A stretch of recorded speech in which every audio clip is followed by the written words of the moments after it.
O, magkakaiba. Left, right, left, right, right, right, left. O, magkakaiba, di ba? Kaya natin pinapaliwanag na maigi para malaman natin kung saan mo ilalagay. Sa left o sa right.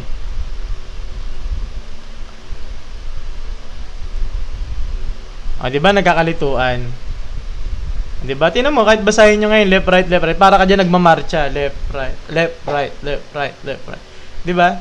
Magkakaiba. So, ito yung kay John. Ito yung kay San. Ito yung crucial part dyan. Kasi kahit tingnan mo dyan, left or right, magkakaiba yung sagot, oh. Diba? So, ang gagawin mo dyan, si father, magiging twice daw. O, tanong ko lang sa inyo. Kunyari, ang edad ni John is 22. Tapos, ang edad kunyari ni San 11.